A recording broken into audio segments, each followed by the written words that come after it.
Good day, grade 12 learners. Welcome to today's economics lesson. My name is Leah Mufukeng. This lesson is brought to you by the Department of Education in collaboration with Saibono Discovery Center, and it's broadcasted by Pagama Research and Development. In studio today, I am with Mr. Gabriel Litiani, who will be co-presenting with me. While I'm presenting, he will be answering your WhatsApp questions. Please send your WhatsApp questions to this WhatsApp number 060-667-5044. 060-667-5044. Today's topic for this lesson is the business cycle.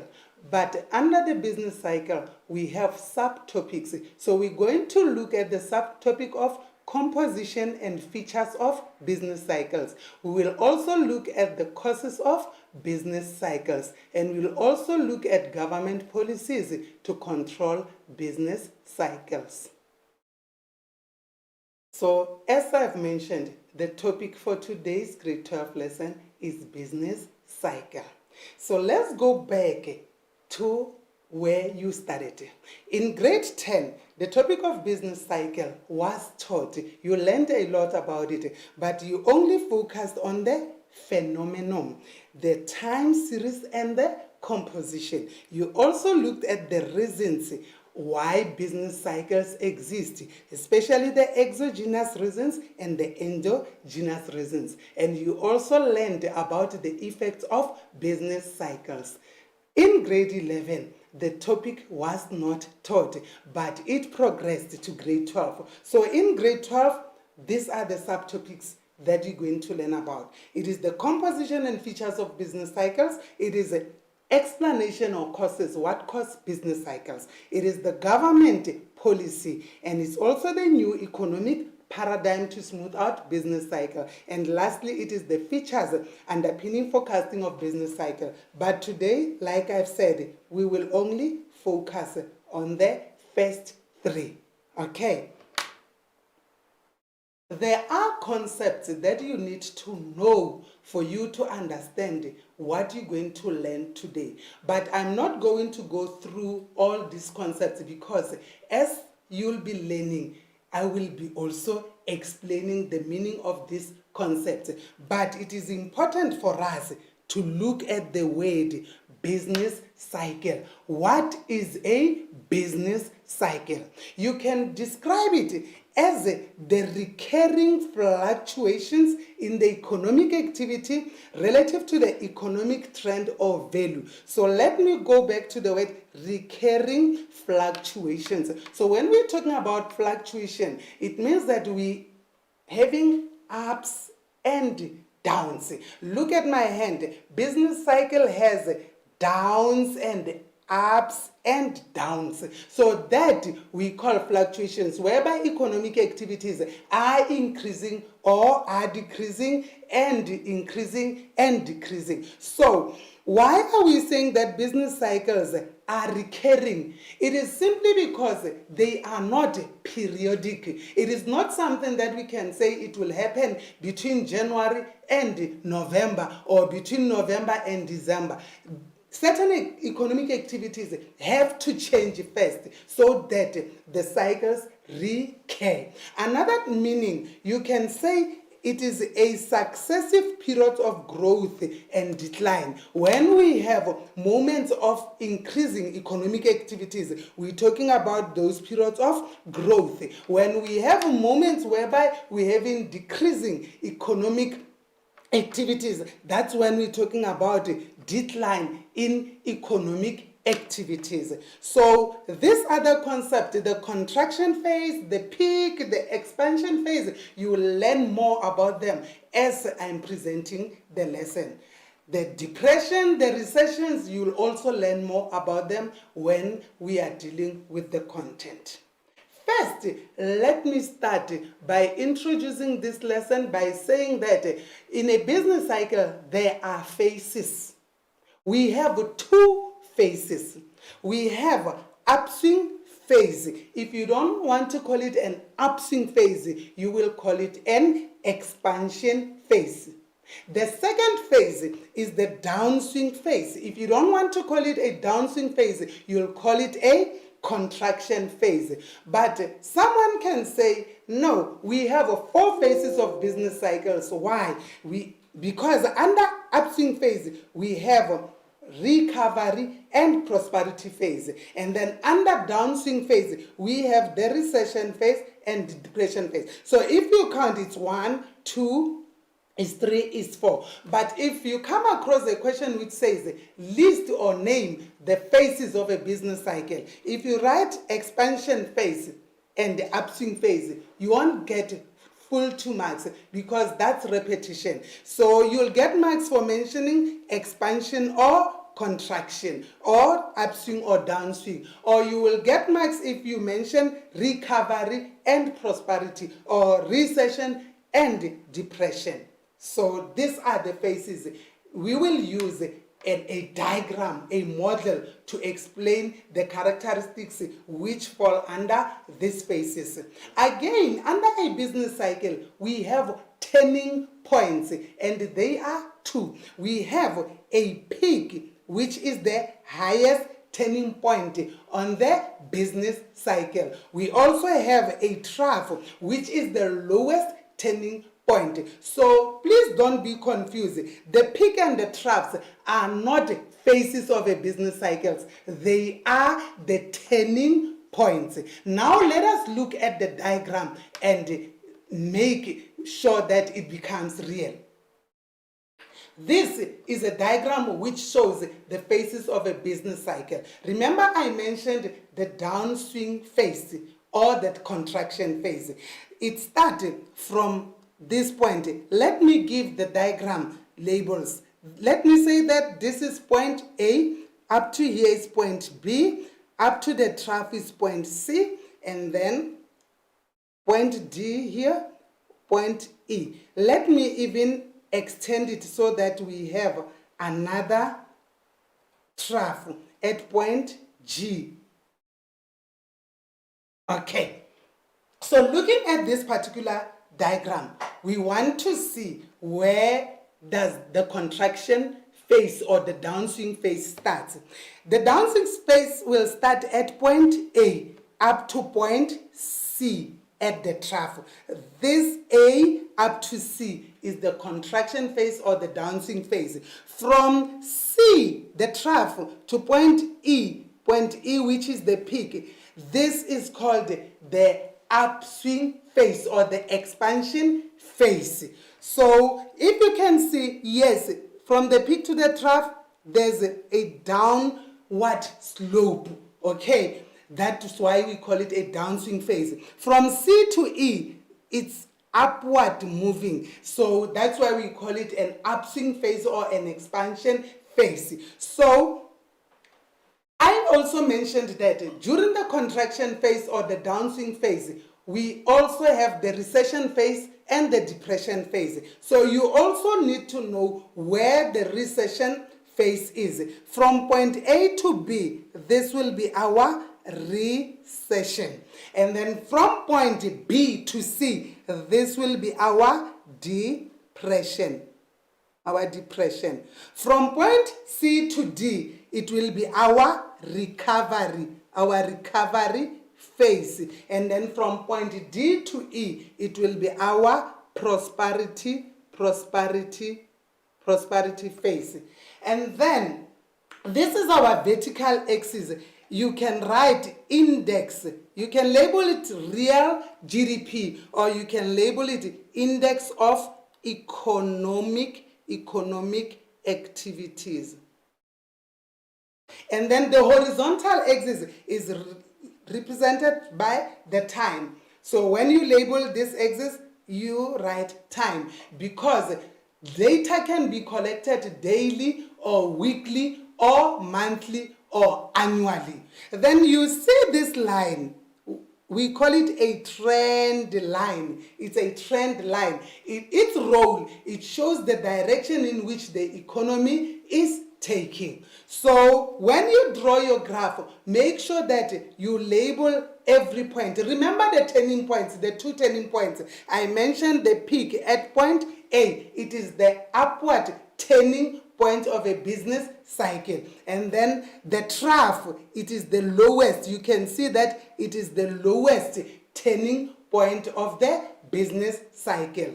Now I want to take you through the characteristics of these phases to explain to you exactly what is happening under contraction phase, what is happening under the expansion phase. Okay.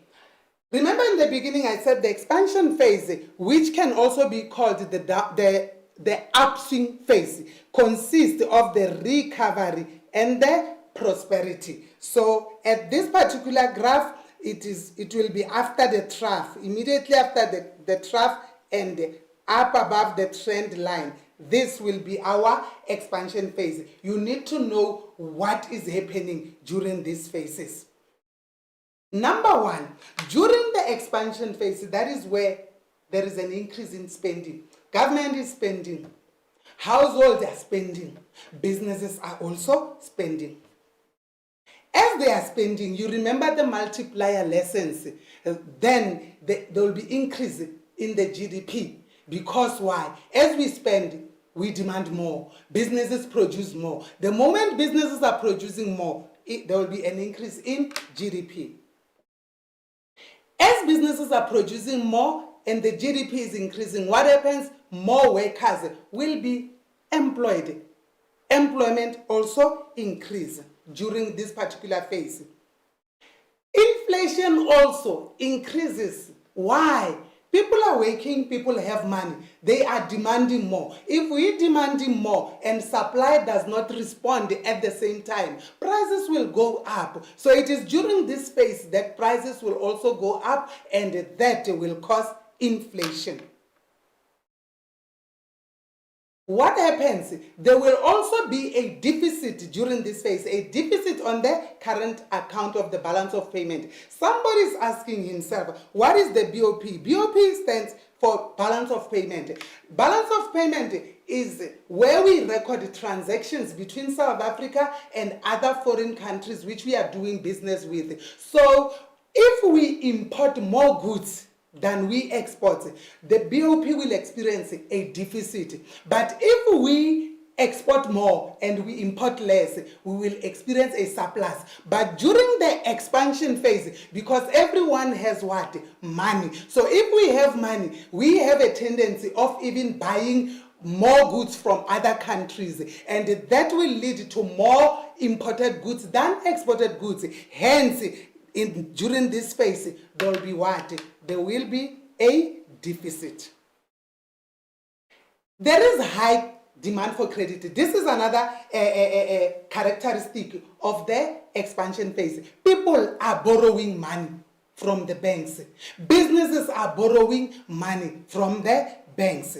Property prices also increases. Price for land, price for houses, price for business property will also go up during this phase. Interest rate will also increase. And you're wondering, what is interest rate? When the South African Reserve Bank increases the repo rate, that is the rate which Reserve Bank charges when it lends money to ABSA, FNB and other commercial banks. So if the repo rate goes up, banks also will have to increase interest rate. So it is during this particular phase whereby interest rate will go up. And what is interest rate? It is the rate which commercial banks like FNB, ABSA and others charge to their clients when they borrow money. So during this phase, interest rate will also be high. During this phase, remember we're talking about this phase on the graph. The peak, that is where we find the peak, is found also during the expansion phase.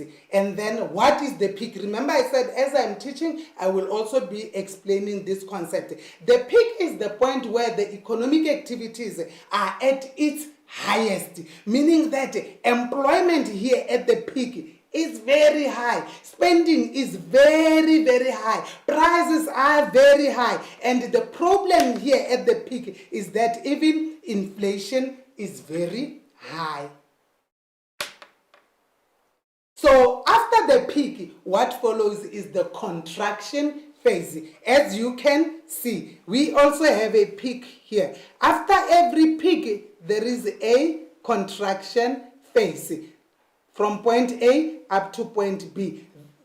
Point C, this will be the contraction phase, downswing phase. Let's look at what is happening during the downswing or the contraction phase.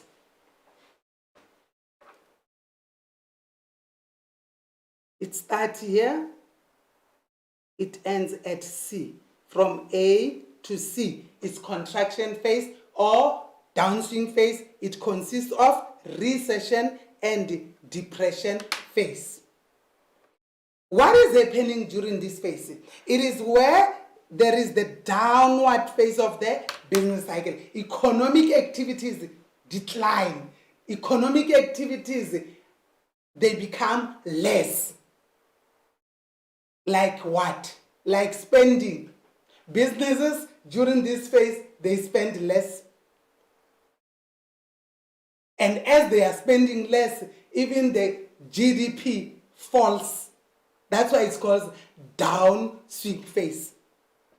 Employment decreases. What causes employment to decrease? It's because now we are spending less. If we're spending less, businesses won't make enough profit. They will be forced to retrench workers. So that's why employment is a problem during this phase. Business confidence declines. If business confidence declines, businesses, they start to invest less, not more. They borrow less money for investment. Income falls. Which income? Profits, wages and salaries, because some workers will be working few hours than before when others will be without jobs. There is low demand for credit. Businesses, they borrow less. Households, they borrow less. You won't borrow money if you are not employed. Then that is where the Reserve Bank comes in. Interest rate becomes low during this particular phase. Interest rate will be low. Then there will be a surplus. Remember during the expansion phase, I mentioned that there will be a deficit on the BOP. But during the contraction or downswing phase, there will be a surplus. How come? It is because we don't have ching-ching. We don't have money. So we are unemployed. Businesses, we're not making profit. So as a result, we will import less and export more.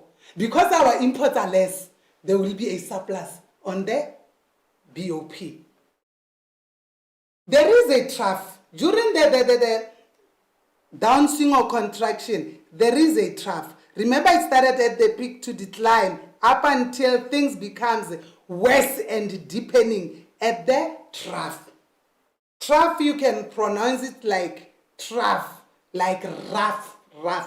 Trough. You put a T before rough, it becomes a trough. So it is the point where economic contraction is at its lowest. Wages and salaries are at its lowest. Profits are at its lowest at this point. Employment is at its lowest at the trough. After the trough, what follows? Follows an expansion. So you saw that we started with a contraction. Then it will be followed by expansion.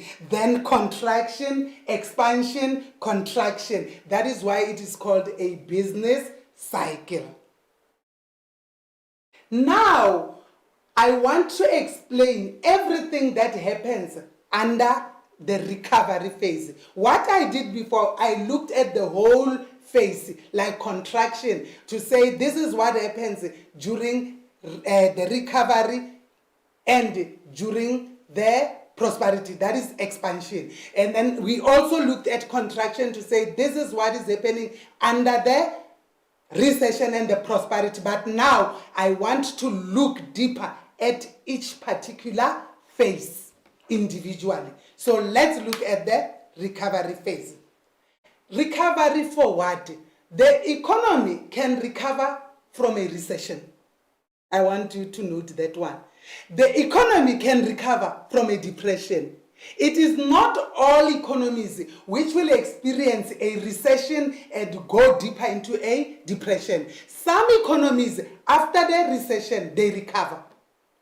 There are those which do not recover, they go deeper into a depression. So this is the recovery from the recession or the recovery from the depression. What happens? Businesses during the recovery will start to build up stock. Just like you. Imagine if you were very, very sick, you were hospitalized. After every illness, there is a recovery. When you recover, you start to look a little bit healthy. Even after the recovery, businesses will start. It is the beginning of an increase. Businesses will start to build their stock. Businesses will start to invest in capital goods. That is why investment in capital goods will increase. That's when they will be borrowing money, buying equipment, buying tools, raw materials, etc. More workers will be employed during this phase. As employment starts to increase, total income will also increase. Consumer spending will also start to increase. Production will also start to increase. Sales will start to increase. Profits will start. I'm emphasizing start. This start to increase during the recovery phase. Then we move to the prosperity phase. During the prosperity phase, that is when upswing or recovery builds momentum. There is the presence of optimism.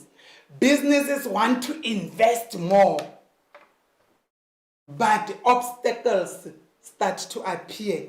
As more businesses are expanding, there will also be a shortage of skilled workers. There will also be a shortage of raw materials, which will hamper the request for goods and services.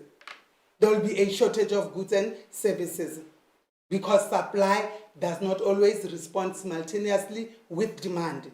Production costs will start to increase. People, because they have money, they will also import more. So imports will increase more than it happened during the recovery. There will be surpluses the surpluses in the current account will decrease during this particular phase. So then we will also have a deficit on the BOP. Investment and consumer spending will remain high. Interest rate will increase. Prices are high, interest rate also increase. Then we enter the recession phase. The recession phase comes after the prosperity phase. Consumer spending, especially on durable goods like car, furniture, houses, will decrease. There will be a downward tendency in investment. Businesses will start to invest less. High interest rate and a diminution in price increases. More businesses are liquidated. What does this mean? Businesses, because they will be not making profit, they will be making lots and lots of losses. They will end up becoming bankrupt. They can even be sold. That's what the liquidation means. Still on the recession, production level and the standard of living, employment decreases. People are retrenched. They have less income. They're spending less. That's why spending also shrinks. Fewer goods are produced during the recession. The request of imported goods decrease. Businesses and consumers don't have enough money to import, so exports will be higher than imports and the current account will improve. Then, if the situation, we don't get quickly out of the recession, we will go deeper into a depression. Sometimes a recession can become so severe that it can change into a depression. Unemployment increases dramatically during the depression phase, and consumer requests for goods decline. If you are unemployed, you will spend less. Prices flat down and may even decline. Prices will drop because demand is less. Businesses' profits will also decrease during the depression phase, and in many cases, the profits becomes a loss. So, if you look at this particular slide, it has a summary of what I've just described. A summary for recovery phase, prosperity, recession, and the depression. Then let us look at the types of business cycles. We have different types of business cycle. A tip from me to you is that you need to know the name of the business cycle. How long does it take and what causes it? 3 things. The name of the business cycle, how long does it take, what causes it. Let's start with the Kishin one. Kishin cycles. It is called a Kishin cycle. It lasts for 3 to 5 years. What causes it? It is caused by adapting inventory levels in a business. The second one is called Jakla business cycle. It lasts from 7 to 11 years. What causes it? Changes in net investment by government and businesses. We have the Kuznets cycle. This one lasts between 15 to 20 years, and it is caused by changes in the activity in the building and construction industry. We also have the Contradiff cycle. This one lasts longer than 50 years. It can be caused by technological innovation. It can be caused by a war. It can be caused by discovery of a mineral or a new deposit such as gas. So hence I've said that the important thing, you know the name of the business cycle, how long does it last, and what causes it. Let us look at the causes of business cycles. Business cycles can be caused by exogenous factors or by endogenous factors. So we're going to start first with the exogenous factors.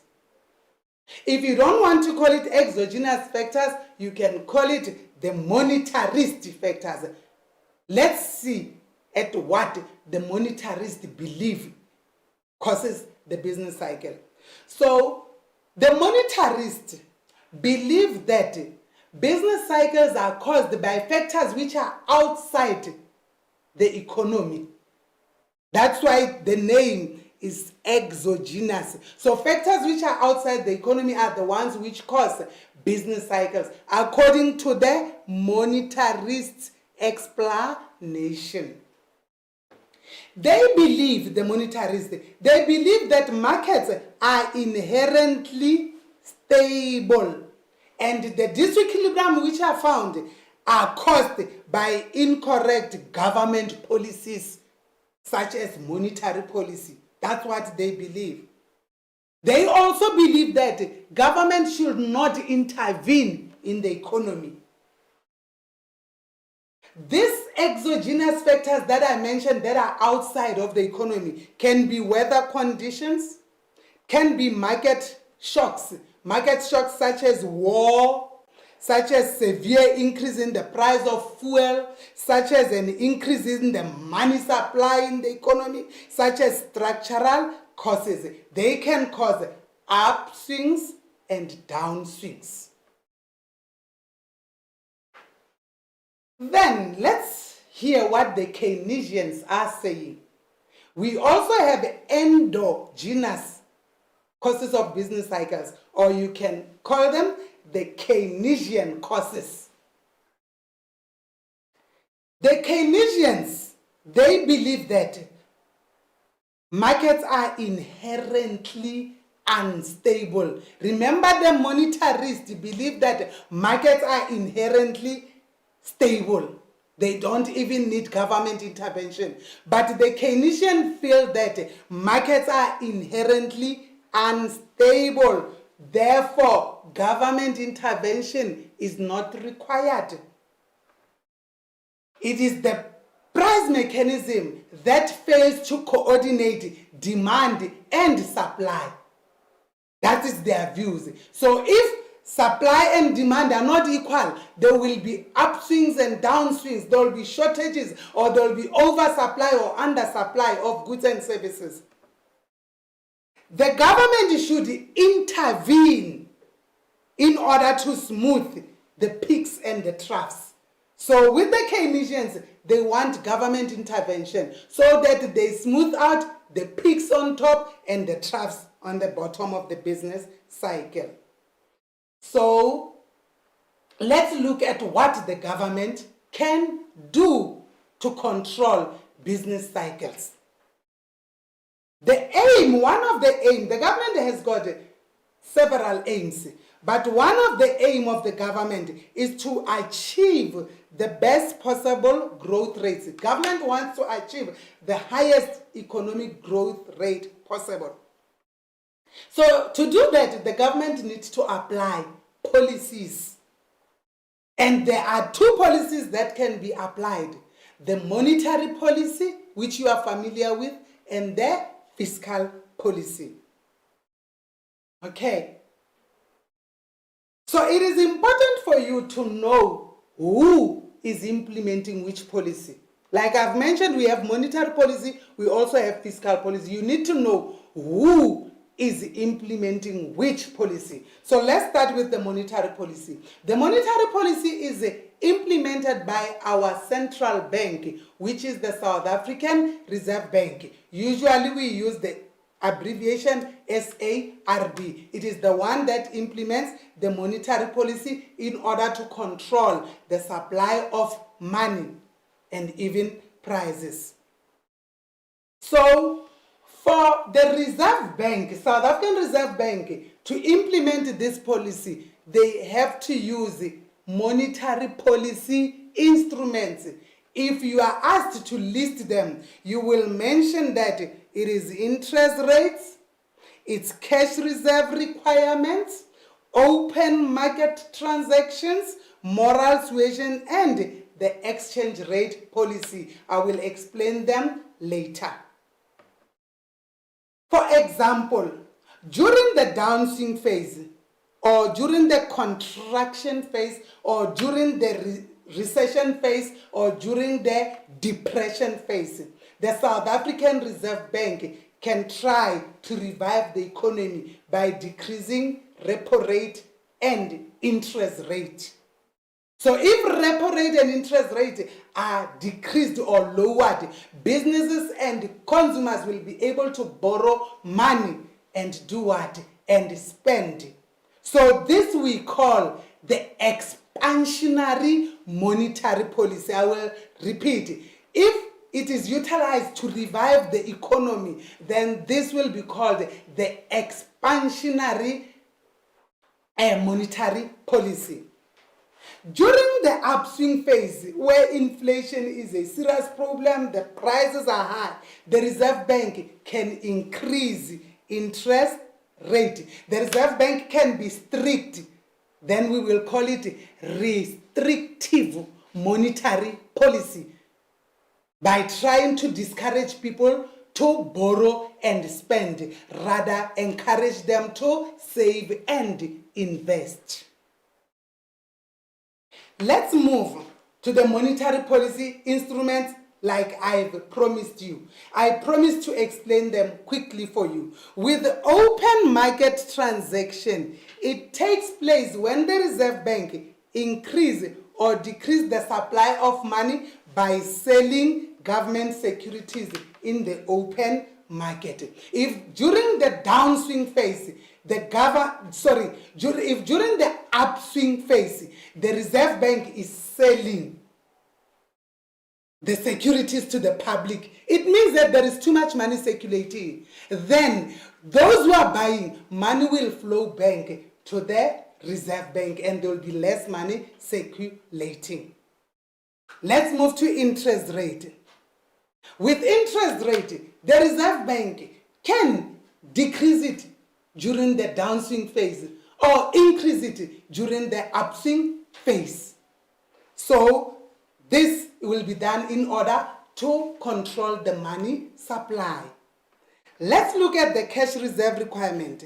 We all know that the Reserve Bank is the governor of all other commercial banks, your Capitec, your Nedbank, your Standard Bank, etc. So as a result, each bank should keep a reserve, a certain percentage of reserve at their reserve bank in the form of cash. So if the economy is overheating during the prosperity phase or at the peak, the Reserve Bank can increase the cash requirements to say all banks should keep a reserve of 50% at the Reserve Bank. This is a way of making them not to have too much money to offer in the form of loans. But during the downswing phase, the Reserve Bank can reduce the cash reserve requirement maybe to 10%, to say the amount of reserve that should be kept at the Reserve Bank should be 10%, so that banks have enough money to grant in the form of loans. We also have a moral suasion. Moral suasion comes from moral persuasion. The Reserve Bank can persuade banks during the peak or during the prosperity phase, when there is too much spending, when businesses and consumers are borrowing a lot of money, the Reserve Bank can warn the banks not to grant too much credit during that particular phase. But during the downswing phase, in order to revive the economy, Reserve Bank can warn them, not even warn, can encourage the commercial banks to grant a lot of cash in the form of loans to their clients. Then we also have exchange rate policy. The central banks can either use free floating exchange rate policy or manage floating rate policy. So our central bank, like I've mentioned, is the South African Reserve Bank. The South African Reserve Bank does not use managed floating rate policy. Our South African Reserve Bank uses free floating exchange rate. You'll see why. With the free floating exchange rate, the Reserve Bank will let the rand fluctuate because of market forces of demand and supply. The Reserve Bank will not even try to fix the exchange rate or to try to make its value be better. No, it will let it to operate within the market forces. But in other countries, they use managed floating, where the central banks in those countries interferes by buying or selling currency to stabilize their exchange rate. But take note, our South African Reserve Bank does not do that.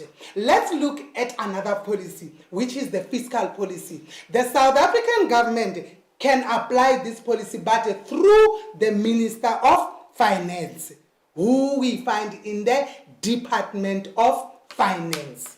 Okay, and the instruments that the Minister of Finance can utilize are the following: government expenditure and also taxation. What will happen is that, for example, during the downswing phase or contraction phase, when the economy is weak, when economic activities are declining, during the recession and during the depression, the government can increase spending. Remember the multiplier. If the government start to construct roads, more people will be employed. They will have income. They will start to spend. The economy will be revived.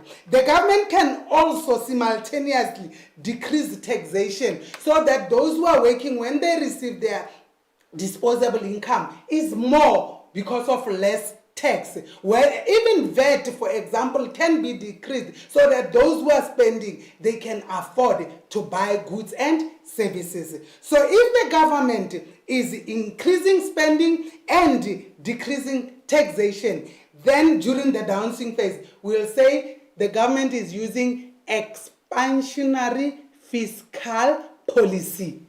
Expansionary fiscal policy. Then during the upswing phase, when we are experiencing the recovery and the prosperity phase, the government can decrease spending, especially during the prosperity phase. The government can spend less because if the government is spending more, that can also cause inflation. So the government will spend less. And to discourage people from spending on local products and imported goods, the government can increase taxation. When the government is increasing taxation and the government is spending less, we will say this type of a fiscal policy is a restrictive fiscal policy because the government is too strict here so that the economy does not overheat.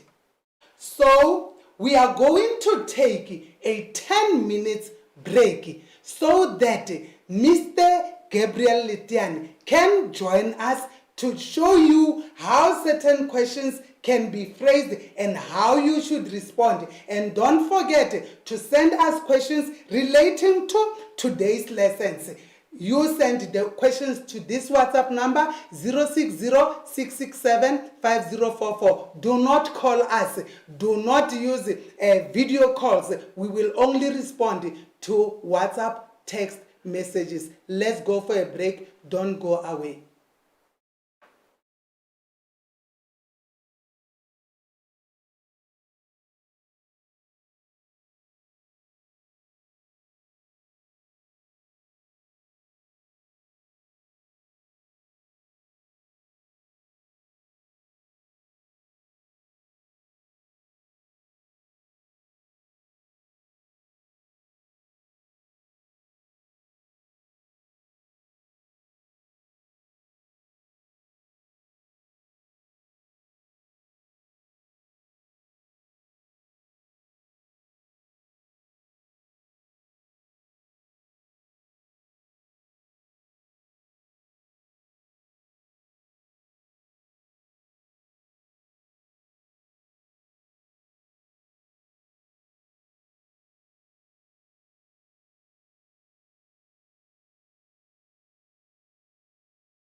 Right, grade 12s, welcome back. Remember, these lessons are brought to you by Gauteng Department of Education in collaboration with Saibono Discovery Center, and the broadcast is brought to you by Pagama Research and Development.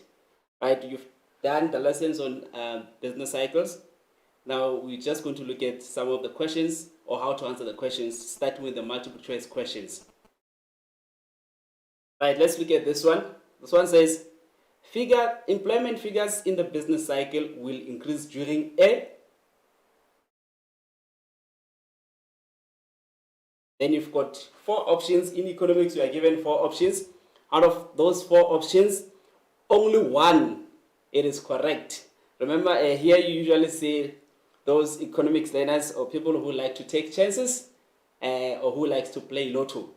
And then they will choose A, and then they make stroke and choose C, or they choose D and they make stroke and choose A. And then in that way, we do not mark that answer there. So please be certain that you only choose one correct answer.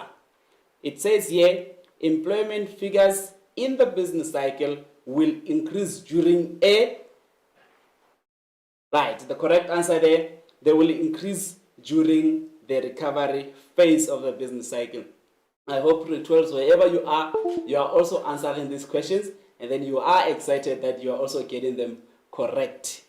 Then if you look at the next question now, the next question says, changes in technology will lead to a business cycle. Then you've got 4 options again here. Then it says here, demand driven, supply driven, political driven, and then also if the other one says Kuznets. Then if you look at this one, none of these answers here are correct. And here, the correct answer there, it is the one that lasts for more than 50 years because of the way changes in technology will lead to. So it's very important that you should read the questions properly, and then you should also know your answer there. So the answer will be the contractive. You remember that? The one that is more than 50 years. The one that is more than 50 years. So that one, it is the correct answer there, but not the Kuznets one. Then if we continue, the next question says, the highest turning point on business cycle is known as the, remember you already done the turning points. You remember we've got only 2 turning points. You've got the highest turning point and then you've got the lowest turning point there. Then here are the multiple choice questions, 4 of them. Remember grade 12s, I still repeat here on the multiple choice questions, there are no more than 1 correct answers there. It means you cannot choose A stroke C or D stroke F. You cannot choose that. There is only 1 correct answer there. So according to this one, I hope you've answered it in your books. Let's see which option did you choose there. Then the correct answer is option A, the peak. The peak, it is the highest turning point of the business cycle. The next question. The next question says, fluctuating factors that originate outside the economic system. The fluctuating factors that originate outside the economic systems are referred to as what factors? Endogenous factors, exogenous factors, endogenous factors, or international factors. So you would have done this outside, and then the correct answer there is B, the exogenous factors. Exo for outside, the external factors in other terms. That is the correct answer there. Again, grade 12 learners, read your question carefully. Underline the key words there. Underline the key words there so that you'll be able to get the correct answer. Then if you look at the next one, it says, with reference to the graph, name the economic period between A and B. Now you are looking at the graph, then you are saying, name the economic period between A and B. that period there, the whole period from A and B. Then you've got the following options: A, contraction; B, recovery; C, expansion; D, the peak. Now, according to this, as Leah Mofokeng had already presented, you remember that you've got phases here, you've got turning points here, and then you also have got periods that you need to know. So now, according to this, you will know the turning point, that is not what is required. The phase, it is not what is required. So then your answer would be between A or C. But now the graph says, with reference to the graph, name the economic period A and B. That is the one that is going upwards. Then your answer there will be the expansion period. The answer will be the expansion period. Then the next question: name any two characteristics of downswing phase of the business cycle. You are asked to name any two characteristics of what? Not characteristics of business cycles, but of downswing. So in your graph or in your lesson, whatever you've learned, now you will know that downswings are associated with what? That is the question. The question requires you to know that downswings are associated with what? And then here are the possible answers. Downswing: an increase in unemployment, a decrease in economic activities, reduced production, a rise in closing down of businesses, and decreased levels of consumer purchases. Those are associated with the downswing. It means the economy is between a recession and depression. It means the economy is doing well, is not doing well there. That is why you look at there's an increased unemployment, people are starting to lose their jobs, production starts to decrease, there's a decrease in economic activities, level of consumer spending, because people are no longer employed, so they no longer spend more on consumer goods and services. And our next question says, name any two external reasons for business cycle. Name any two external.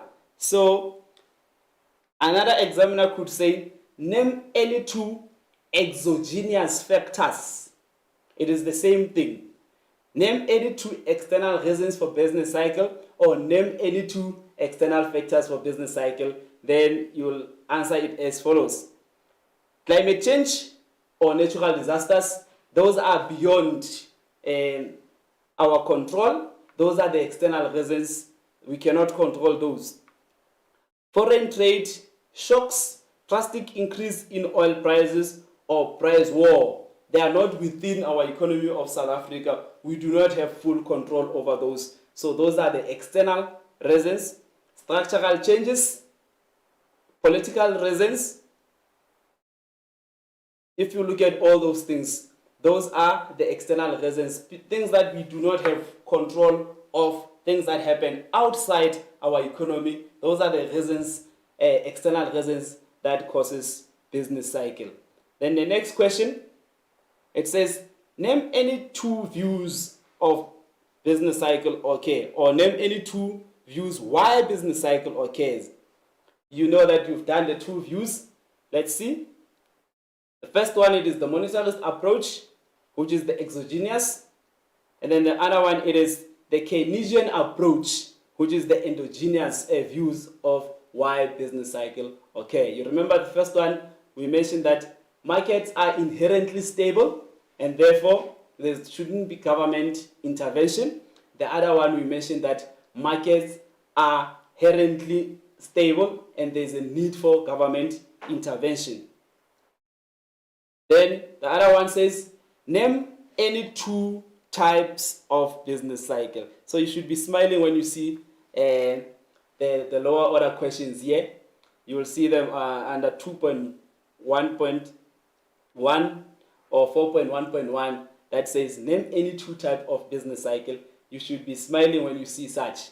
And I usually realize economics learners on this one, you even write more than what is required, because you will have known the business cycles. We only require 2 economics learners, not more than that.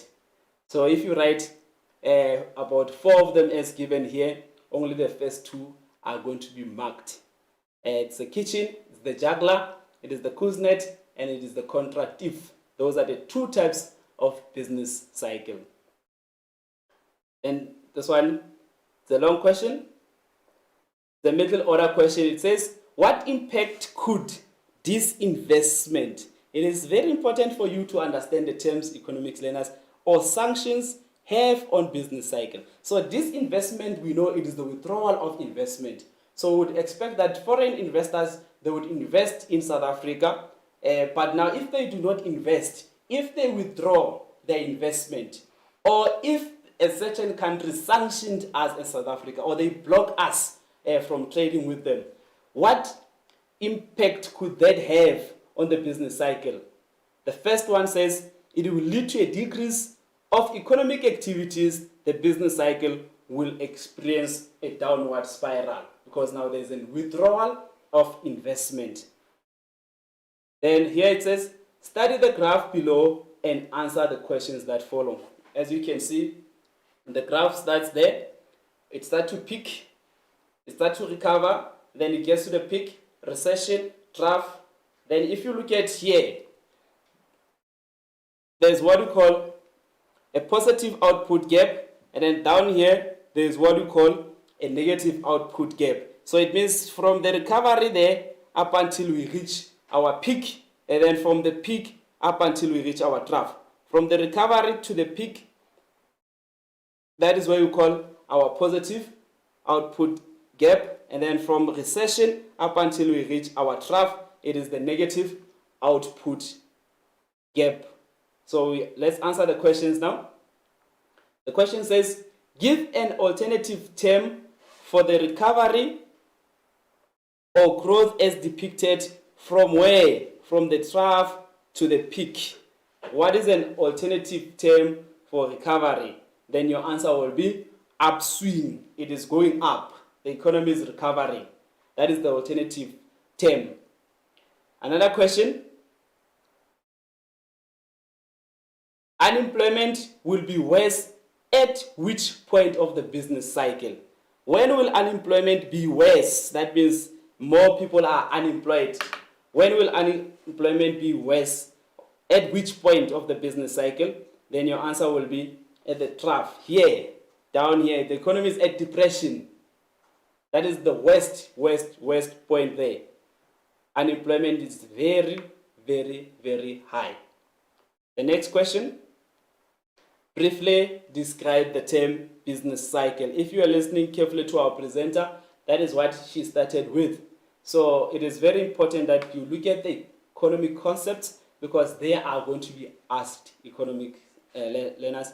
So business cycle, it is described as successive periods of increase or decrease in economic activities. Successive periods of increasing and decreasing in economic activities. That is the business cycle. So it continues, it continues, it continues, it continues. It is as straight as that one. Even if when you are asked to write an essay, you can write that definition there of business cycle up to a maximum of 2 marks. The next one, why is the negative output gap reflected during recession? So as you can see, there is our negative output gap there. Now the question is, why is it reflected during the recession? Your answer or possible answer to this question, many businesses close during a recession. It relates to a decrease in the supply of goods and services. That is why we see it during the recession phase. The next question, analyze the type of government policy that could effectively be applied when the economy is at its peak. The type of government policy that could effectively be applied when? During the peak. That means when the economy is at its highest. When the economy is at its highest, which government policy can we apply there?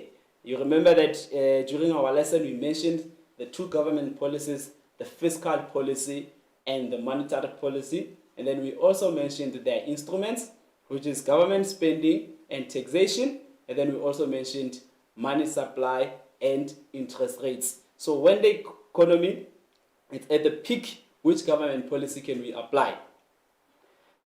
The government could apply restrictive, monetary, and the fiscal policy. So rather than expansionary, because the economy is already at the peak, the economy could have already expanded. So when it's at the peak, everything is high there, including inflation. So for government to cool it off, for government to dampen it, then they will apply what you call a restrictive.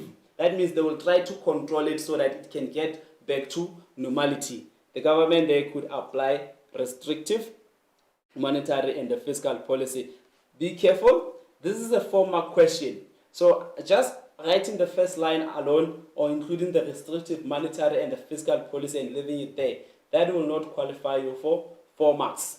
Then another mark or another 2 marks comes from during a peak, employment levels and income levels are high, which fuels what? Inflation. As I mentioned there, to say there at the peak, everything inflation is high, unemployment is at its lowest, consumer spending is very high.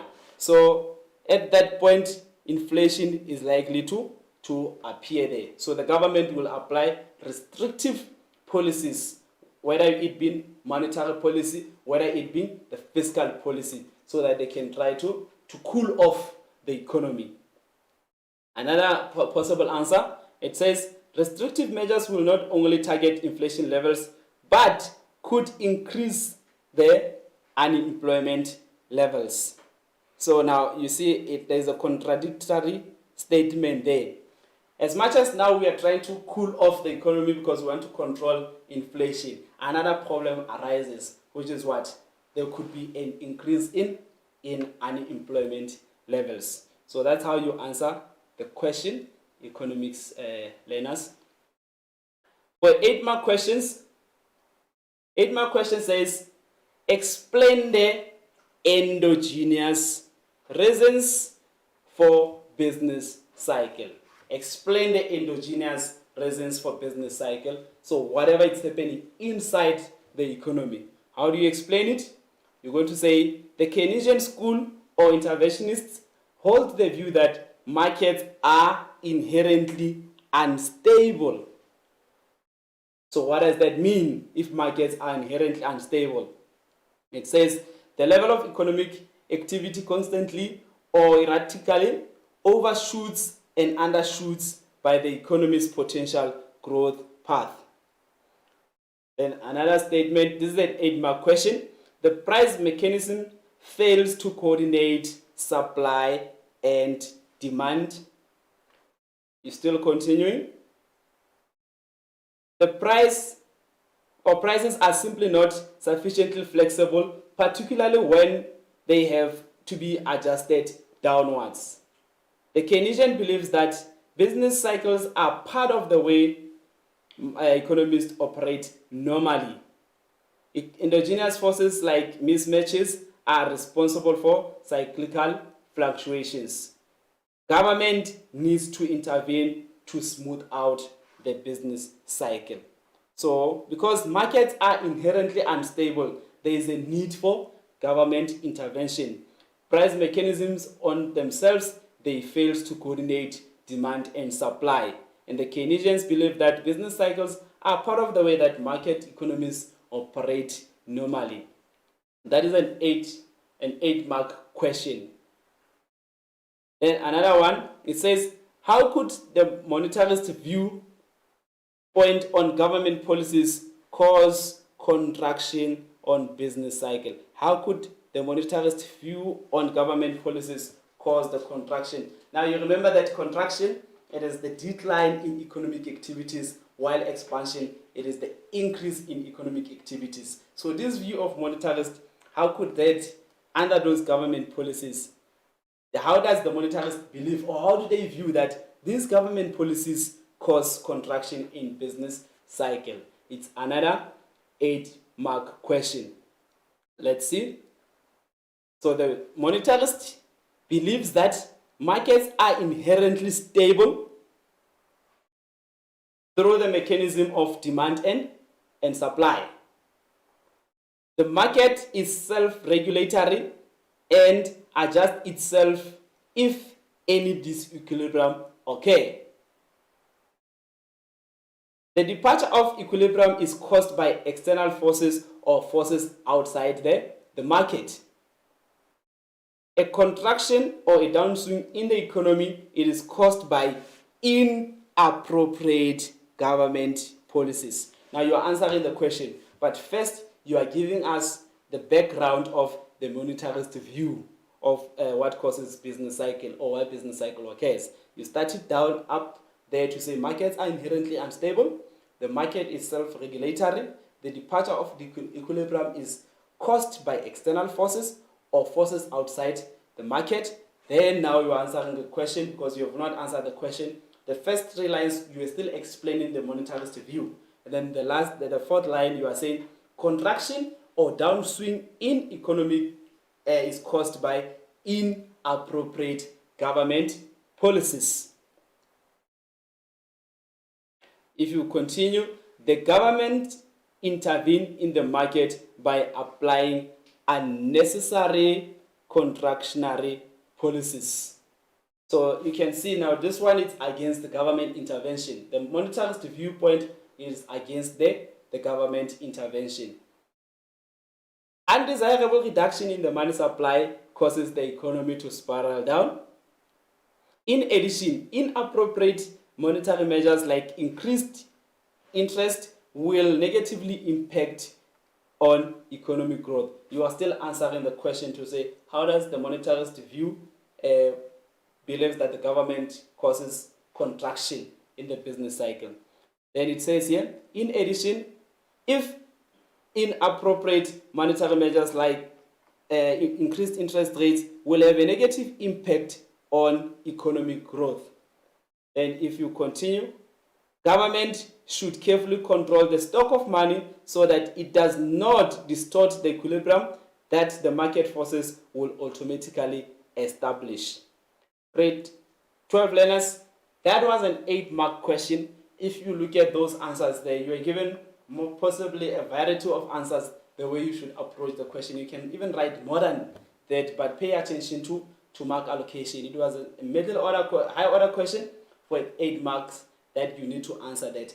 Give us the background, answer, then after that, you answer the question. The other one says now, how has the Keynesian school of thought influenced the business cycle? So the Keynesian is associated with the endogenous factors within the economy. So how they influence the business cycle? It's a high order question. Same applies. It is an 8-mark question. Let's see. First one, you are giving us the background of what does this mean, or what does the Keynesian school of thought mean, or what do they believe in, or what is their theory? They believe that the views that the markets are inherently unstable. Therefore, the government intervention is necessary to do what? To stabilize the economy. Okay? They argue that changes in value of total expenditure bring about changes in demand. The government can intervene through the fiscal policy, which includes taxes and government spending. Unlike the monetarist viewpoint, that one discourages government intervention because they believe that markets can function on themselves. Markets can self-regulate. The price mechanism can correct them through demand and supply. With this one, the Keynesian view, this one believes that government should intervene in the economy. And how do they intervene? Through the fiscal policy, which also include taxes and government spending. During a recession, government can increase its spending and reduce taxes to stimulate economic growth. Now, as you remember the phases of the business cycle, so at the point, which is this side, during the recession phase, the economy is not doing well there. So if the economy is not doing well, it will be unnecessary for increased taxes because that will decrease the disposable income. So therefore, what should the government do to control the downturn so that we can have an upswing or we can have a recovery in the business cycle? The government will increase spending and they will reduce what? Taxes. So if they increase spending, they will be spending on infrastructure, they will be spending on social transfers, and there will be increased disposable income. And then on the other side, when taxes are reduced, when your personal income tax is reduced or payee, you'll have more disposable income. It means spending will also increase and therefore recovery start to take place. When company tax are reduced, company can employ more people, then the company can pay or increase the salaries of the employees, which will stimulate demand for consumer goods and services. In that way, the economy will start to move away from recession and the economy will start to recover. That is the belief that is brought to us by the Keynesian view. This will increase the level of economic activity, e.g., production, employment, income, and demand, as I've already explained those. During a peak, the government can increase taxes and reduce government spending. Now, this is the opposite of the first one. During the peak, which is the highest turning point, then how can the government apply the fiscal policy? They can apply it by increasing taxes and reduce what? Government spending. The economy is already overheating. So if the economy is overheating, to control that, reduce people's disposable income by doing what? By increasing taxes and by reducing government spending. You are trying to control the disequilibrium that may occur. This will result in reduced income, reduced demand for factors of production, and also reduced expenditure in that regard. Right, grade 12 learners, we have come to the end of our lesson for today. Thank you so much for tuning in. Remember now, there is another part of business cycles that we need to tune in so that we can continue. Today, we only focused on the definitions of the business cycle. We focused on the government policies. We focused on the types of the business cycle. And we still need to continue in terms of how do we focus in terms of the new economic paradigm, the features underpinning forecasting, and the possible essays that you could find in the business cycle. With that being said, economics grade 12 learners, I would like to remind you to say, let us remember the basics, and that is to do what? COVID is still here, grade 12 learners. COVID is still here, economists, and therefore, let us sanitize, let us maintain our social distancing, let us wash our hands regularly, and most of all, let us wear our mask in public spaces. With that being said, thank you so much for tuning in today's lesson of the business cycle. We hope to see you next time. Thank you.